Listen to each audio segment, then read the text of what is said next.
Olá, olá, olá, boa noite. Como estão? Tudo bem?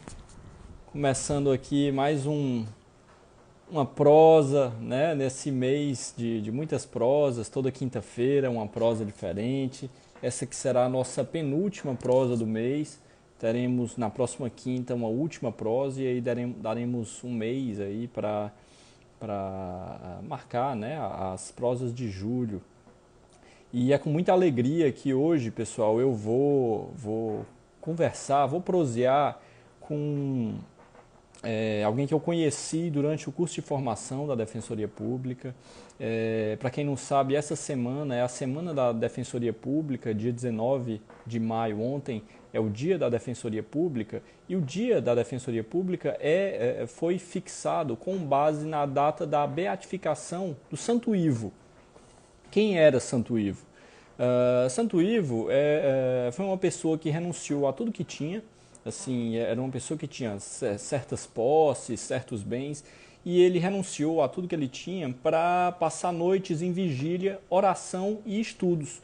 Ele saía pelas ruas da cidade que ele morava e buscava os desamparados para lhe prestar auxílio material e espiritual, além de cuidar dessas pessoas e dar orientações. Então, dito tudo isso, pessoal, eu não poderia chamar outra pessoa que não o Rafael Araújo, ele que é o presidente da ONG Samaritanos.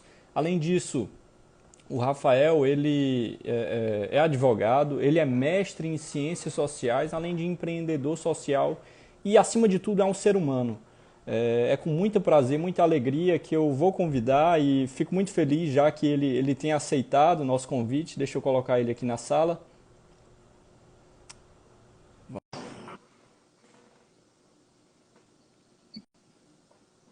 Vamos ver se vai dar certo. Grande Rafael, uma Olá, alegria Pedro. imensa ter aqui Boa você noite, grande. comigo, meu amigo. Tudo bem? Obrigado. Tudo tranquilo, velho.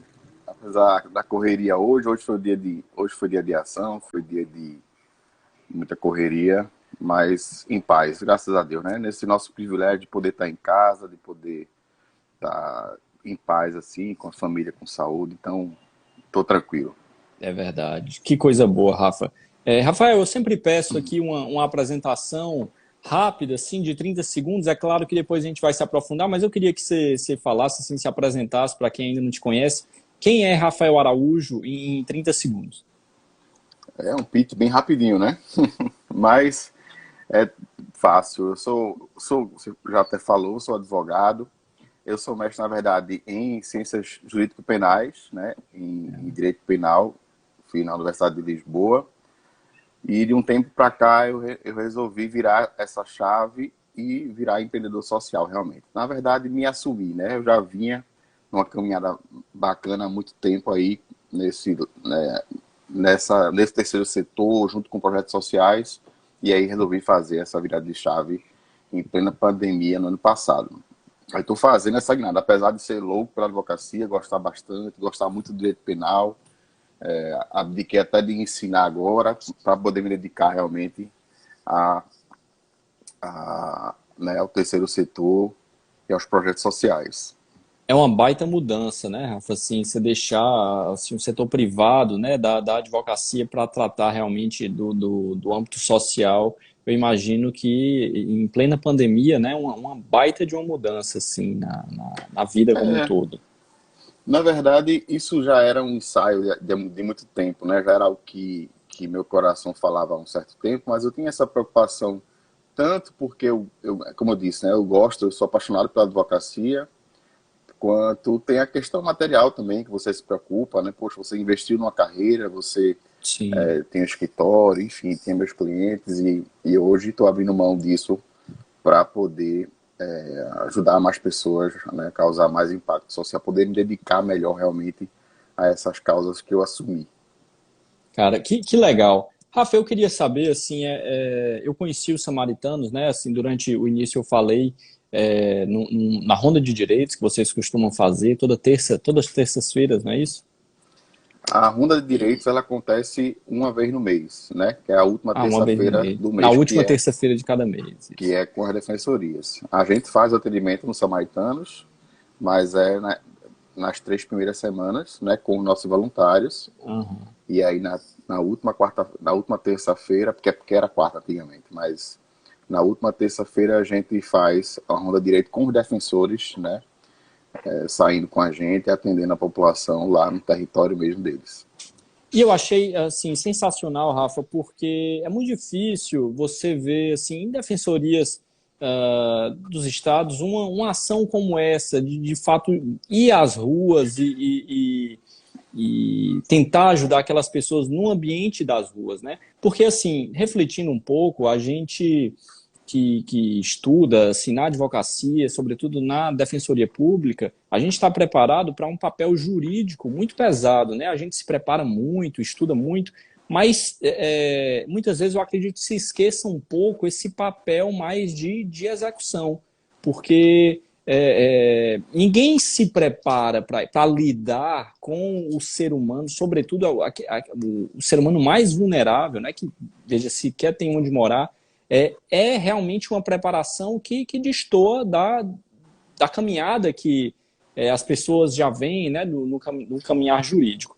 Eu queria que tu me dissesse quando foi que isso começou a abrir os teus olhos, assim, porque sempre foi muito comum no Brasil, é uma realidade muito comum, né? Você parar no sinal e tá ali a pessoa pedindo dinheiro, mas poucas pessoas têm a ideia, pô, eu vou ajudar esse cara, como é que eu vou ajudar esse cara? Muitas vezes eu já pensei, inúmeras vezes, pô, eu preciso ajudar muito mais do que dar dinheiro, mas, pô, o que é que eu faço? Será que eu desço? Tipo, sempre fica no campo das ideias. Como foi, Rafael, que tu tirou isso do campo das ideias e quando que tu ligou esse, assim, pô, que legal se eu fosse fazer isso? Quando é que surgiu essa ideia? Então, acho que essa ideia, Pedro, ela foi construída em mim desde muito cedo, né? Eu fui criado por dois pais que atuavam bastante no meio social, né? A gente tinha já uma vivência religiosa e essa vivência religiosa deles, né? Era ativa, era dessa forma, assim, no concreto, no social. Então, desde cedo, me lembro, tenho lembranças minhas de criança, realmente, entrando em comunidades, sabe, participando de eventos, de ações, assim, com as pessoas mais vulneráveis.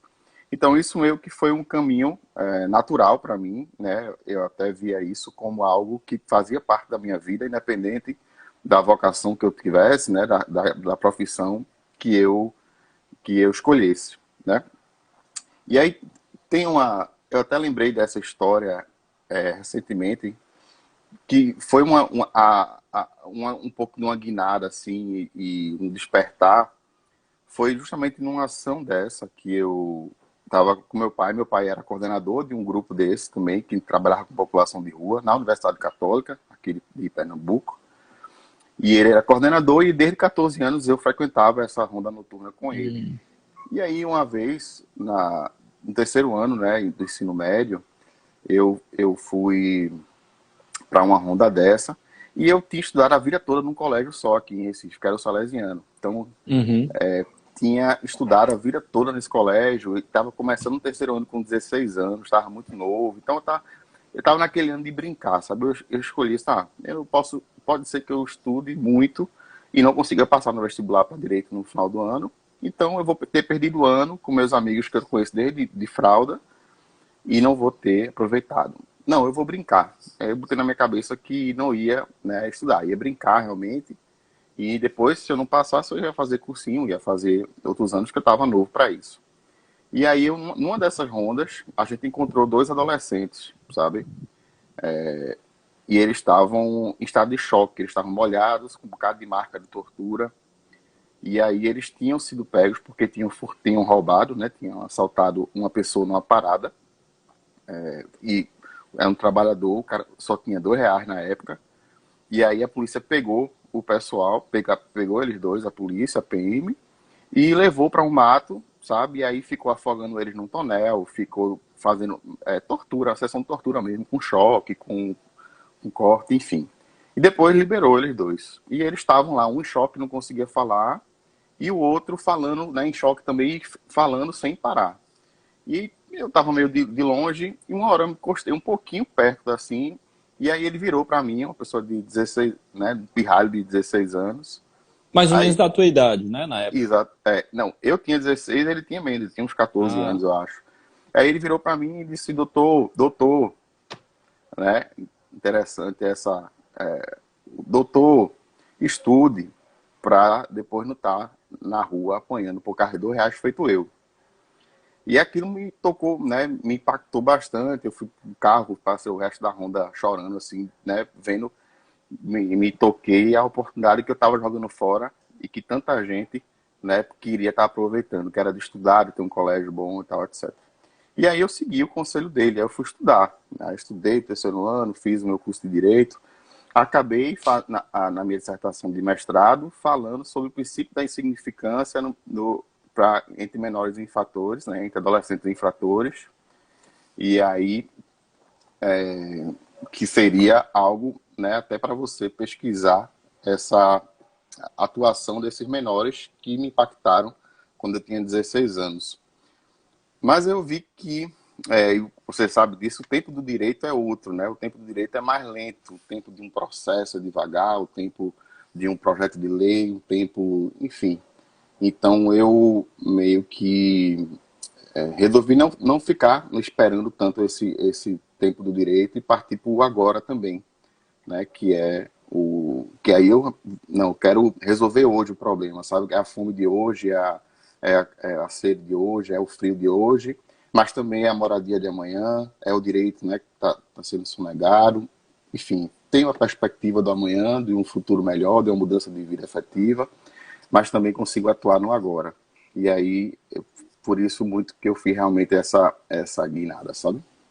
Rafa, interessante tu falar disso, assim, dar esse exemplo. Eu não passei por um exemplo tão parecido, mas quando tu falou agora, eu me recordei. Eu fui assaltado uma única vez na minha casa, entraram e uma situação de certa forma traumática, né? Amarraram todos nós, eu, meu irmão, meu pai. E enquanto nós estávamos lá amarrados, estavam os meus livros de direito penal, né? E um dos rapazes olhou para o livro e falou: de quem são esses livros? Eu falei: são meus.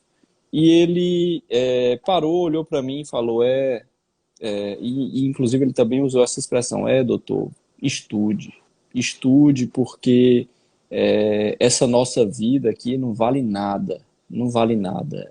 A gente entra numa casa, não sabe se vai estar vivo hoje, se vai estar vivo amanhã. Estude porque não queira ser igual a nós. E aquilo, Rafael, me marcou bastante, né? É claro que no momento você fica bastante chateado, mas isso demonstra, e é o que a maioria das pessoas esquece, porque muitas vezes se vê pessoas infratoras, pessoas que cometem crimes, né, como não pessoas, como inimigos mesmo, né? Assim, você esquece que aquelas pessoas são seres humanos que sentem emoções, que têm familiares, que passam por problemas como qualquer outra pessoa passa. Você esquece o que lhe torna comum, você esquece o que vocês têm em comum, assim, né?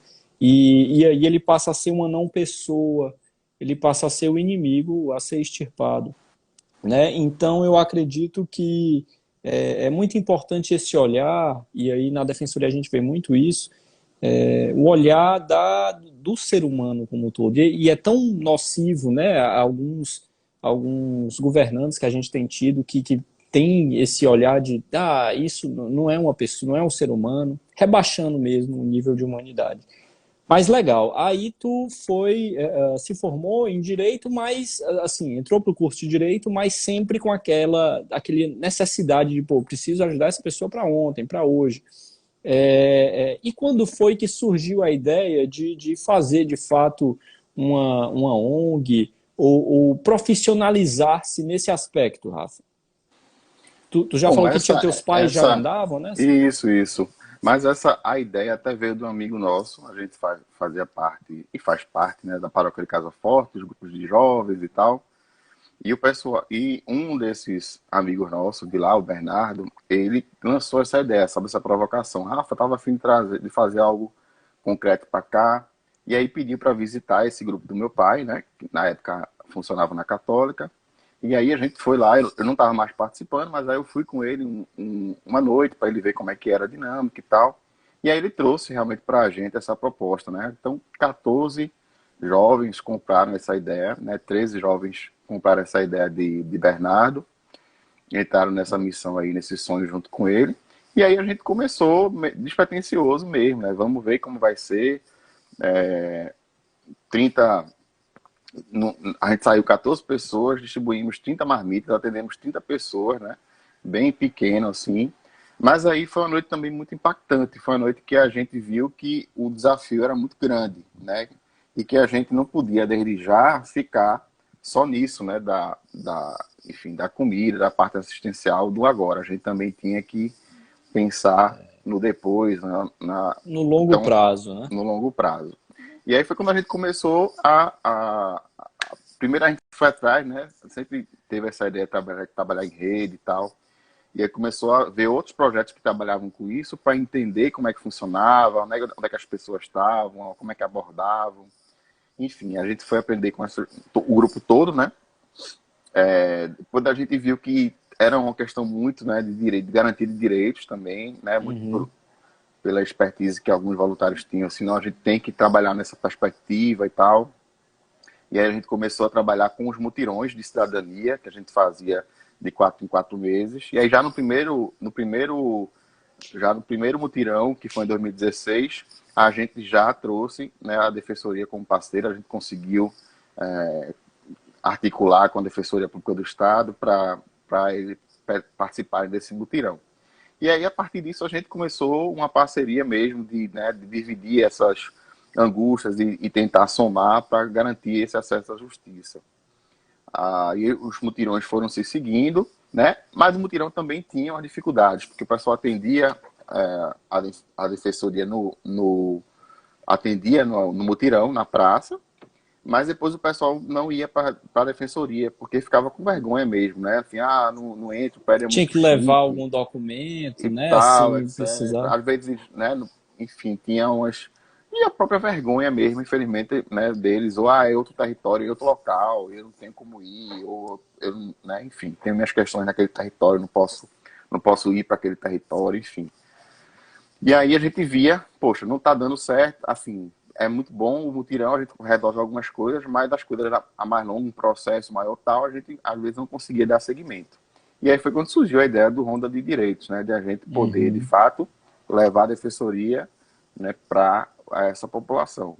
Que a ideia da gente nunca foi substituir, né, o Estado, as instituições Sim, públicas, sim, né? sim. Tanto o SUS, a gente tem a Comissão de Saúde, então a gente trabalha em parceria com o SUS, com a Secretaria de Saúde do Recife, na parte jurídica com as defensorias públicas do Estado e da União, porque a gente, né, quer garantir esse direito, mas também quer que esse pessoal entenda que isso é direito deles, é uma defensoria pública, né, altiva, técnica, que atenda todo mundo e que garanta esse acesso, é direito deles, né, e eles têm que lutar, assim como o SUS e todos esses serviços públicos. O que eu pude perceber, Rafa, assim, na breve experiência que eu estou tendo, é que, sobretudo, a essas pessoas falta informação.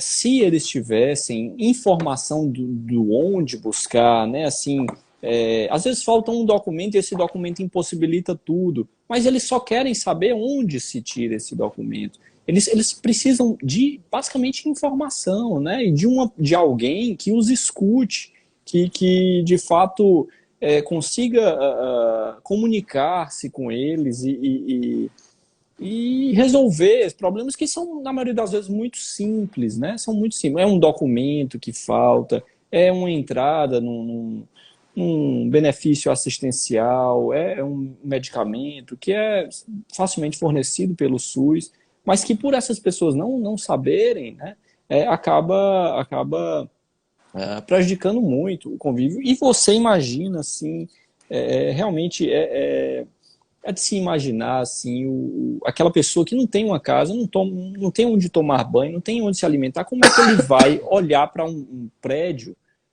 como da Defensoria Pública ou como de outras instituições, né? Que ele vai pensar como eu vou entrar ali, cara, eu descalço. Quantas vezes a gente não ouve, infelizmente, relatos de pessoas que são barradas na porta de fóruns, né? Porque estão com calção e aí não podem Uhum. adentrar. Olha a estigmatização que se cria, né? Uma instituição que seria voltada exatamente para aquelas pessoas acaba estigmatizando-as. Mas é total verdade aí o que você falou. Rafa, assim, com relação às rondas e ao trabalho que vocês vêm fazendo, o que tu mais observa que as pessoas precisam? Assim, quando vocês chegam, qual o que é mais solicitado, além, claro, da distribuição de alimentos, né, para essas pessoas, porque eles muitas vezes são pessoas formadas ou têm uma capacitação, mas por conta de um ou outro motivo acabaram excluídos. O que tu mais costuma ouvir das pessoas em situação de rua, Rafa? Olha, o que a gente mais costuma ouvir, de fato, é que elas querem sair da rua, né? E aí cada uma vai ter aí suas implicações e suas complexidades para não estar conseguindo nesse momento, né? Desde da questão financeira, econômica que existe, desde o conflito familiar que existe, até o uso abusivo, né, de drogas lícitas e ilícitas. São o conflito com a lei, né? Tem gente que, como não tem esse, né, o conhecimento e não tem a informação na hora adequada, e, por exemplo, um preventivo, tem um flagrante, aí é relaxado, aí ele some, porque ele agora é um procurado da justiça. Então ele sai errante aí pelo mundo, né, para que não seja Com medo, encontrado e né? não seja processado. Então tem algumas situações como essa, né? Então são essas demandas hoje, tanto documentais, como você falou, é uma coisa simples, né, que deveria ser garantido na cidadania básica de você ter essa possibilidade de estar com a identidade, com a carteira de trabalho, com o CPF, enfim. E isso às vezes é muito complicado. Inclusive a gente passou por um período terrível aqui em Pernambuco, porque o pessoal não tinha carta para emitir a região, o registro, né? O RG.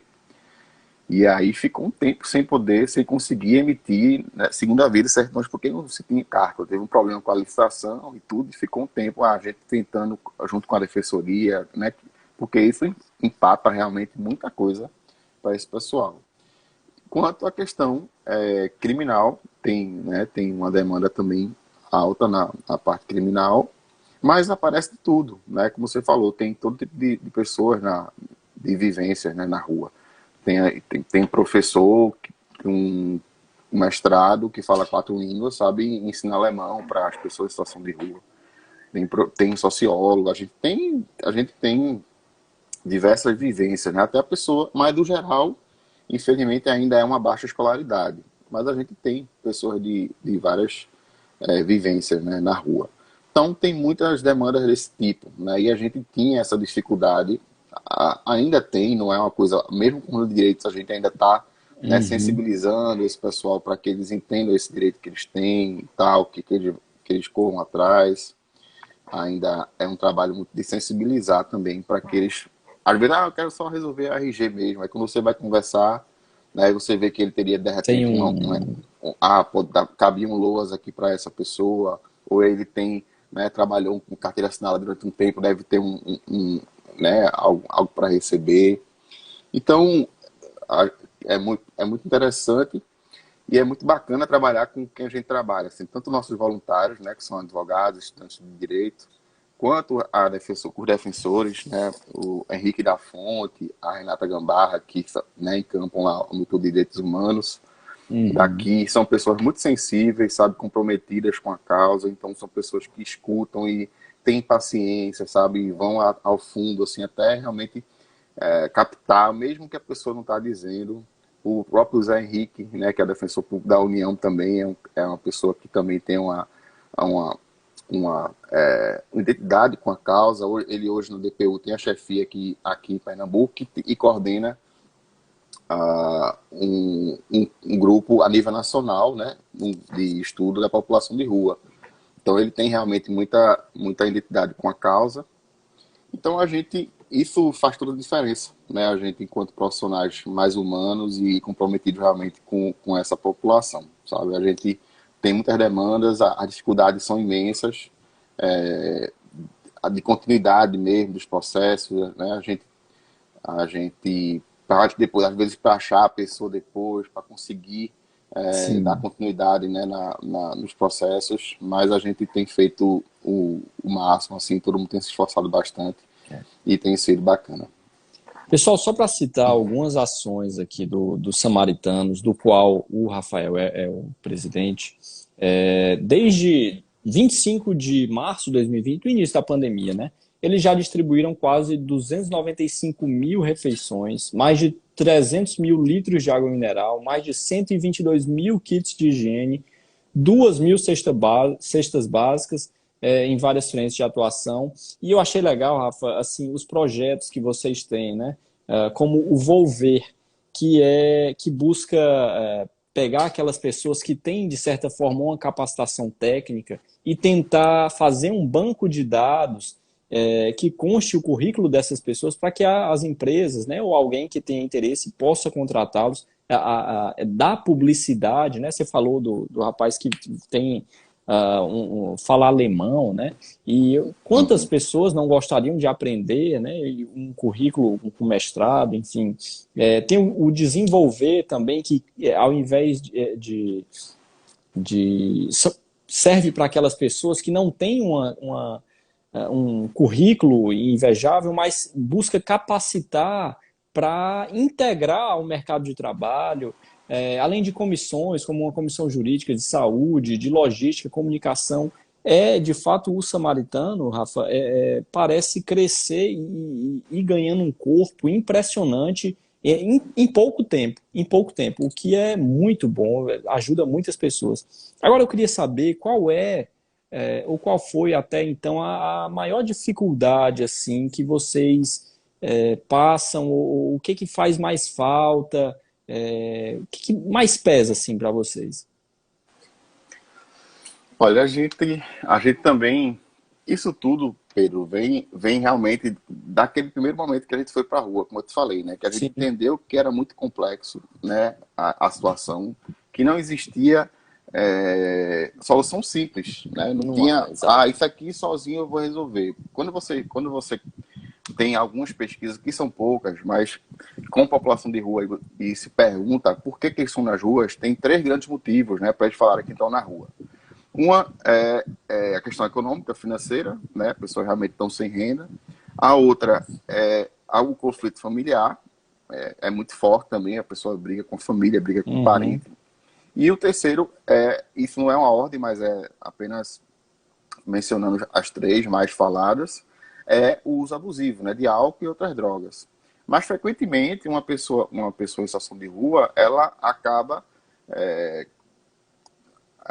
tendo as três, né, problemáticas, porque ela é alcoolista, aí ela perde o emprego e briga com a família não aguenta mais. Então não adianta só você, né, resgatar o vínculo familiar, ela também vai ter a questão financeira, também você precisa tratar a dependência do álcool. Então, são várias frentes. Então, a gente viu que tinha que ir além realmente daquele momento, da ronda, né, da distribuição de comida naquele momento, ou do atendimento em saúde daquele momento, e fazer mais. E a gente percebeu que, além de garantir os direitos, a gente tinha também que trabalhar com política pública. Então, a gente tem um trabalho relevante hoje de advocacy, né? A gente faz parte do Comitê Pop Rua Recife e do Comitê Pop Rua Estadual, né? Como um membro integrante, com direito à voz e voto. Então, a gente hoje constrói a política pública, né, para a população em situação de rua, junto com a sociedade civil organizada, tanto a nível municipal quanto a nível estadual. Então, a gente entende que hoje a grande dificuldade, assim, o que a gente precisa mais enquanto sociedade civil são duas coisas. Primeiro, são políticas públicas mais eficazes e, segundo, uma articulação melhor com a sociedade civil. A sociedade Uhum. civil é aquela que inova, que apresenta soluções para problemas antigos que o Estado não consegue resolver só ou não vem conseguindo resolver a contento. E a gente ainda vê muito pouco diálogo com a sociedade civil. Então, as gestões, elas gostam de agir como querem, né, dentro das suas bases lá.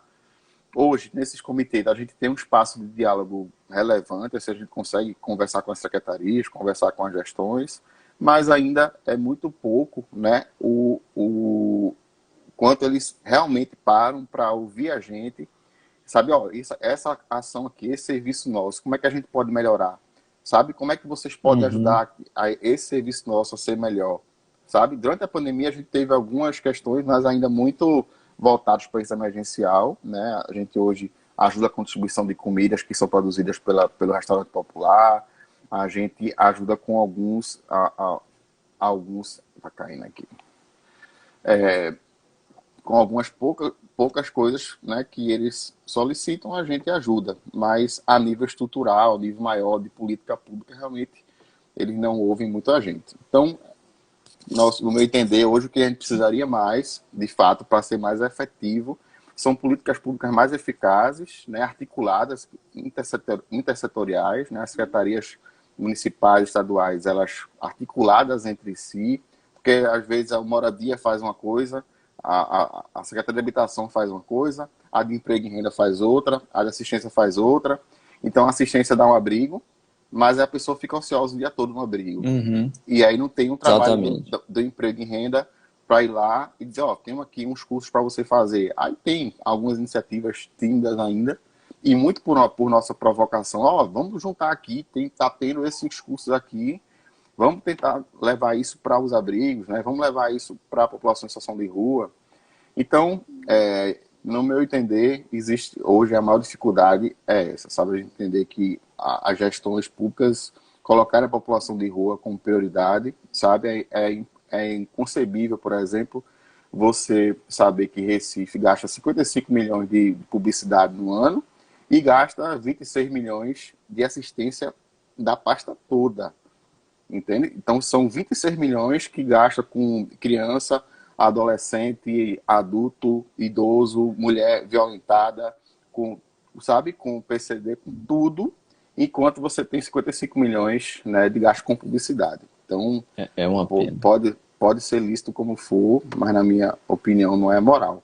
Então a gente tem essa dificuldade, tem que ser priorizada essa política pública, tem que ser mais articulado entre as secretarias e com a sociedade civil que está aí propondo soluções, né, para o problema social que é a população, que afeta a população em situação de rua.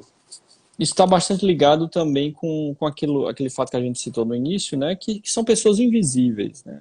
Então, pessoas invisíveis, a ajuda a elas, sobretudo por parte do governo, e aí a gente sabe que há uma intenção sempre eleitoral, mas isso não faz diferença, não costuma fazer muita diferença. Por outro lado, marketing, né, e publicidade faz toda a diferença e é talvez por isso, né, a ênfase, mas é uma pena, assim, de fato, no Brasil os pobres como um todo são os que mais sofrem, né, e eu queria te perguntar também, cara, com a pandemia, acho que é óbvio para todos que aumentou muito, né, a população de rua.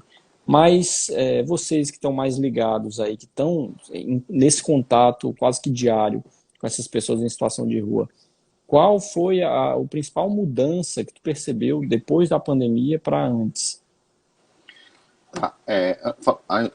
Falando de pandemia, é até bom corrigir, deixar claro, esses dados que você falou aí da ação, né, de 295 mil refeições e tal, ele foi realizado em conjunto com um coletivo de projetos, tá? Que é o coletivo Hum, Unificados pela População de Rua.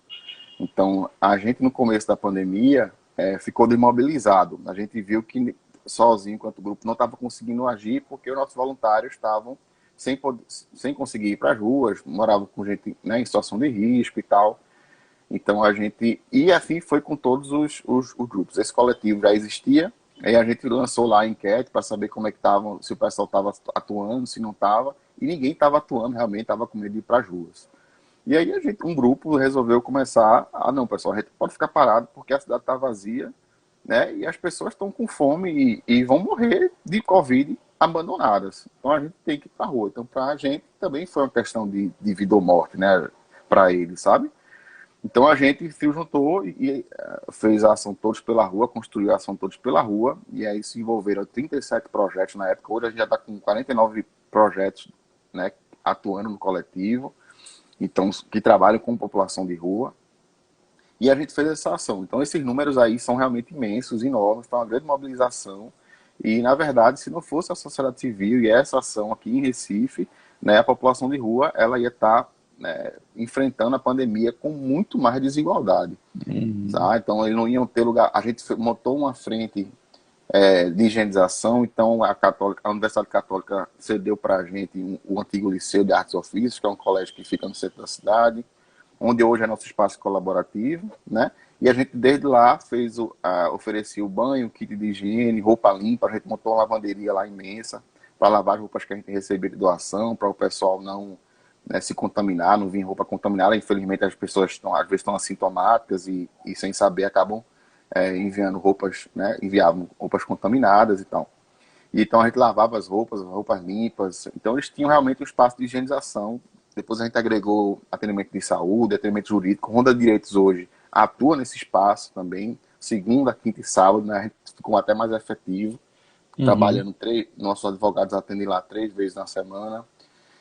E por que isso? A cidade ficou vazia, então toda aquela estratégia que as pessoas em situação de rua tinham, né? De onde é que eu tomo banho, né? Onde é que eu consigo fazer um bico para conseguir almoçar, onde é que eu ganho um dinheirinho para no final do dia eu ter onde jantar, tudo isso estava fechado. Então, e a população aumentou bastante, Que é como, era a consideravelmente. forma como eles são remunerados, né? Basicamente com os bicos diários, aquelas situações que acontecem quando todo mundo Exato, saiu da rua. exato. Então aumentou bastante, né? E a rua ficou vazia. Então essas estratégias foram complicadas assim. Então a gente, com a ação da gente, com as ações também de prefeitura, de estado, que abriram seus pontos de cuidado, etc., a gente conseguiu aí enfrentar essas fases mais críticas, né?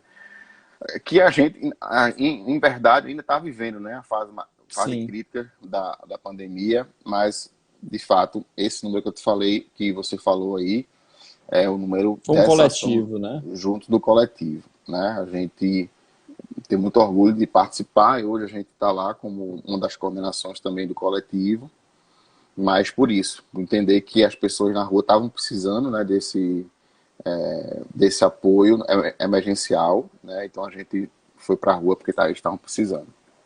Rafa, e eu vi que vocês estão agora, desde o final do ano 2020, angariando recursos para fazer uma sede, um núcleo, não é isso? Isso, exato. Como, A há gente, quantas anda já esse rapaz, projeto? está pertinho. Eu estava lá hoje, estou até cansado aqui, estou com essa cara de cansado, porque levei poeira, muita poeira hoje, né? A gente estava instalando alguns últimos retoquezinhos de porta, etc., pintando algumas coisas na casa. E aí tá bem perto, né? E essa casa ela vem justamente dessa necessidade nossa, sabe? A gente estava na rua e aí conseguiu as parcerias, conseguiu os atendimentos na rua, nos mutirões. Depois do mutirão a gente conseguiu levar esses atendimentos de saúde jurídico para a rua. E agora a gente quer levar isso para um local, né, que eles se sintam mais acolhidos, né, que eles tenham aí mais conforto também, segurança, mais privacidade para serem atendidos. Então essa casa ela vai ter atendimento jurídico, vai ter atendimento em saúde, atendimento odontológico, tem um mini auditório para formação da população de rua, tem uma cozinha industrial, né, para a gente também oferecer as refeições com mais qualidade, com mais segurança alimentar, tem uma área de estar legal, com banheiro para eles tomarem banho, com locker para eles guardarem as coisas deles. Olha Enfim, só. vai ser um espaço realmente para eles se sentirem em casa, né, e se sentirem acolhidos e terem esses atendimentos que hoje a gente já faz na rua, também nesse espaço. E agregando alguns outros, né, como odontologia, que não dá para fazer na rua de jeito nenhum. Sim, sim, sim. Que legal, cara. E Rafa, nós estamos nessa. como eu falei no início, cara, é assim, a Defensoria tem o dia 19 por conta do Santo Ivo, né? mas eu não consigo imaginar uma pessoa do qual eu tenha conhecimento que talvez seja tão parecida a doação, e aqui sem querer fazer qualquer tipo de imagem, me esqueci agora o termo, apaixonada, assim, ou romantizada, o termo é esse. Romantizada. Uhum. Qualquer tipo de imagem romantizada de que é lindo o trabalho nas ruas. Não, é muito difícil, né? Requer muito suor, e não, de fato não é fácil. Mas você, meu amigo, e vocês do Samaritanos fazem esse papel assim como poucos, e parabéns de verdade. Eu queria ter a oportunidade de frequentar mais esses ambientes com vocês. Infelizmente não estou no Recife, né? Mas é algo enriquecedor. Assim, tive a oportunidade de participar uma vez. E em termos de humanidade, o aprendizado é indescritível. Queria lhe parabenizar por essa iniciativa, e é algo que, assim, está no início ainda, ninguém nem sabe onde isso vai parar, né? Onde essa bola de neve de solidariedade e de humanidade que vocês levam às ruas causam. Parabéns, Rafa, de verdade. Assim, eu queria pedir, a gente já vai se encaminhando aqui para os 45 minutos de prosa, né? Eu queria finalizar, assim, já partindo para o final, que tu traçasse um pouco como tu vê a atuação policial em face dessas pessoas tão vulneráveis. Muitas vezes a atuação, e eu digo aqui como também por experiência própria, do que eu acompanho na defensoria, é claro que existem profissionais bons e profissionais ruins, mas muitas vezes também pelo fato de eles serem vistos como seres inferiores, nem mesmo como seres humanos, né? Como seres inferiores e bichos. Como tu enxerga essa atuação policial? Eu já havia citado, inclusive, um episódio de uma série da Netflix que, para mim, é perfeita no que ela se propõe. Como é, amor, o nome da série? Da Netflix? Daquela que traz futuros alternativos, mas o episódio, Rafa, é basicamente Black Mirror. Sempre esqueço o nome da série. Esse Uhum. episódio do Black Mirror, ele se passa num futuro alternativo, e o policial ele tem todo aquele tratamento, né? E ele coloca um óculos e é dito a ele, olha, o mundo está se infestando com baratas, você precisa eliminar essas baratas porque elas estão tomando de conta. Daqui a pouco a gente vai ter que ceder nossas casas para elas, assim, ninguém pode mais andar tranquilo na rua porque vem uma barata e é desagradável. E eles vão à caça dessas baratas, eles matam aquelas baratas assim com um enorme prazer, porque na visão deles não são seres humanos, são bichos, né? No episódio eles se referem como baratas, mas chegam a ser monstros, assim, masquerosos e tudo mais. E aí o policial, no início, mata com a maior felicidade do mundo, mas pro final do episódio, o óculos dele começa a dar um problema e ele começa a visualizar que são pessoas. No caso, eram imigrantes, né? Enfim, são pessoas vulneráveis. E ele começa a se perguntar, meu Deus, mas será que são homens, são mulheres? E aí, dentro do setor de estratégia da polícia, não sei, começam a ficar preocupados. Ih, rapaz, eu acho que ele está tendo sentimento com relação a essas pessoas, isso não é bom, temos que revisar. Enfim, não vou contar o final do episódio, mas eu achei perfeita essa metáfora com relação ao que acontece de fato no cotidiano. Eu tenho vários amigos que fazem parte da Polícia Militar, do Exército, e sempre me preocupou muito o treinamento deles, sabe, Rafa? Eles são treinados, de fato, sendo muitas vezes torturados, sofrendo maus tratos, e sempre quando eu pergunto, mas por que isso? Eles falam, é para a gente saber até onde a gente pode ir. Isso sempre me deixou absolutamente revoltado, assim, né? Como um Estado, que é um Estado de direito, num direito penal, que deve garantir direito às pessoas, que deve limitar, né, uma atuação punitiva, age dessa forma. Eu queria que tu finalizasse, Rafa, não ainda finalizasse, mas já partindo para o final. Como tu vê a atuação policial em face dessas pessoas que muitas vezes nem têm voz para denunciar? De fato, a gente atua, né, no mesmo lado aí da garantia de direitos, né, e sabe o quanto é penosa, né, essa relação da polícia com essas pessoas em situação de vulnerabilidade. A gente assiste aí essa criminalização da pobreza, de fato, né? Você generaliza, todo mundo está em comunidade, todo mundo que está na rua, sabe? Você sabe que existe uma criminalidade ali, sabe? A gente vive no mundo, ninguém vai romantizar aqui, mas não é todo mundo, claro, e mesmo quem tem comportamento ilícito, ele tem os direitos humanos e tem as garantias dele, né? Não pode ser, não pode haver as agressões e as violações que ocorrem diariamente, né? Então é um público que tem muito receio da polícia militar, né? Que tem uma relação muito conturbada com a guarda municipal que é ensinada a cuidar das praças e não cuidar das pessoas, né, que não permite que eles utilizem os espaços, que, enfim.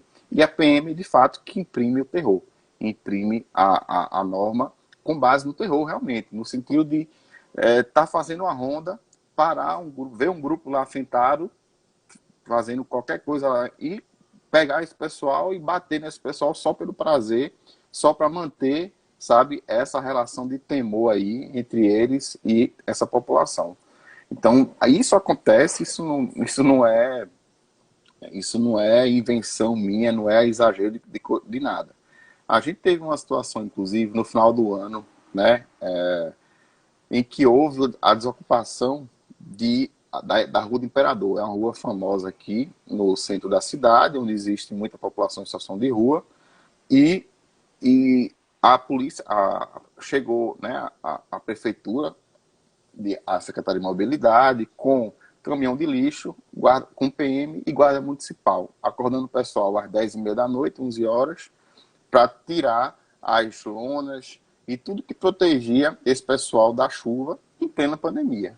Entende? Então, foi criança sendo acordada abruptamente, gente sendo tirada dos seus pertences, né, para desocupar aquele espaço ali do caminho público, né? E aí a gente não a presença da PM e da Guarda Municipal, e aí a prefeitura alegava que não, mas não houve nenhuma ação da PM, não teve nenhuma. Claro que não houve, eles morrem de medo do pessoal, que é quem é que vai enfrentar a PM, né, lá armada, a Guarda Municipal, e o que restou foi ver se realmente seus pertences, suas lonas, suas barraquinhas seriam jogadas no caminhão de lixo. Entende? Então, a gente entrou bem pesado nesse sentido. A defensoria, a gente da Ronda de Direitos, a gente foi, eu, Henrique da Fonte, a gente foi para lá, passou uns 3 dias rodando pelo Imperador e outros pontos que aconteceram a mesma coisa, ouvindo as pessoas, os relatos, o que, é que tinha acontecido, dizendo que a defensoria estava à disposição para uma indenização moral, para algo no âmbito penal também, né? Colocando, e a gente entrou com ações, enfim. Mas, de fato, essa relação ela é de força, né, desproporcional e é explorada realmente pelo Estado, né, que permite que isso aconteça, né, e, ao mesmo tempo, não oferece proteção ao cidadão, por exemplo, que queira denunciar. Então, a gente, rapaz, vamos denunciar e tal, e eles dizem, não tenho, não posso, eu vou denunciar e eu estou aqui dormindo na rua, né, amanhã o cara passa aqui e ele me mata, e não vai ter ninguém para me proteger. Então, aí não, porque não houve nenhuma denúncia. Claro que não houve denúncia, entendeu? A PM está ali, atua naquela área, sabe quem é quem.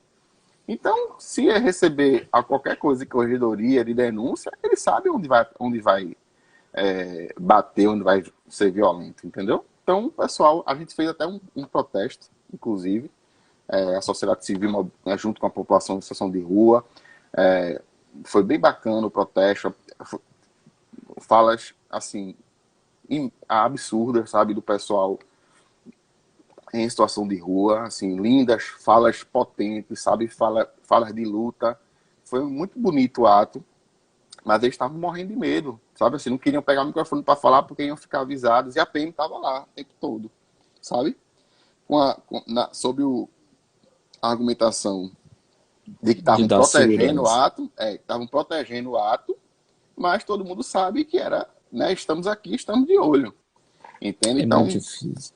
Então é difícil essa relação e acaba sendo sim explorado pelo Estado, né, que permite que isso aconteça, sabe que isso acontece e não pune, né, quem age em desconformidade com a lei, permite que essa relação de, medo, de temor e medo ela se perpetue, Eu acho que entendeu? muitas vezes é Então, até incentivado mesmo pelo Estado. É uma pena. É uma pena. É enfim, algo que é, realmente não tem uma resposta simples, né? É muito complexo. Você não consegue ver uma solução a curto prazo. Assim, é de fato muito difícil. Mas, Rafa, agora mas, para finalizar, aqui a gente já vai para quase uma hora. Mais uma vez agradecer, meu amigo, a sua disponibilidade. Tá sempre é um parceiro da Defensoria Pública, né, do Estado de Pernambuco. Você, os samaritanos e todas as suas causas sociais. Dizer da felicidade que eu estou tendo, né, e tive de ter você aqui para esse bate-papo tão engrandecedor. E eu queria que tu mandasse uma mensagem do que tu espera para o futuro, assim, não sei se de esperança, é muito difícil às vezes em contato, né, com tanta vulnerabilidade, tanta coisa triste, ter esperança, mas o que tu gostaria que de fato o futuro trouxesse para a cidade do Recife e para o Brasil como um todo? Pedro, primeiro eu queria receber o agradecimento, mas não em meu nome, né, em nome de todo mundo que está lado a lado comigo, de quem está na trincheira comigo, todos os grupos que estão nesse dia a dia, que enfrenta essa complexidade, né, no dia a dia. E isso, para mim, é a maior esperança, sabe? A pandemia, para mim, significou realmente a minha vida. Foi quando eu decidi que eu só queria fazer isso, assim, eu vou dedicar o meu tempo todo para isso, porque eu estive ao lado de pessoas que estavam, né, que me deram esperança, né, de tempos melhores, porque estavam lá assumindo o risco de pandemia, de serem contagiados, Uhum. pessoa, voluntário que perdeu o pai, em 3 dias estava de volta lá na ação, sabe? Então, essas pessoas hoje que me dão esperança num futuro realmente melhor, um futuro em que as cidades elas aprendam a cuidar dessas pessoas. Que a verdade é que Recife não estava preparado para cuidar dessas pessoas em situação de rua. Mas isso sempre foi colocado por baixo do tapete, sempre ficou, né, naquela paisagem ali do ambiente que as pessoas se acostumam. E quando a pandemia chegou, que deixou as ruas vazias, né, ressaltou quem estava nelas. Então, a sociedade parece que abriu os olhos para as pessoas em situação de rua. Então, a gente teve muita mobilização realmente para essa população. E hoje a missão é que isso não volte, né, que aquela indiferença de antes ela não volte, que essas pessoas não voltem a ser paisagens, que elas continuem na pauta do dia, que elas continuem sendo a preocupação de toda a sociedade, porque são de fato as mais vulneráveis, né? Quando a gente pensa, né, em segmentos que vão acumulando vulnerabilidade, você pega uma mulher em situação de rua, você pega uma criança em situação de rua, uma mulher trans em situação de rua, um LGBTQI+, em situação de rua, um idoso, né, em situação de rua. Então, são segmentos que são hiper vulneráveis e precisam realmente da nossa atenção enquanto sociedade.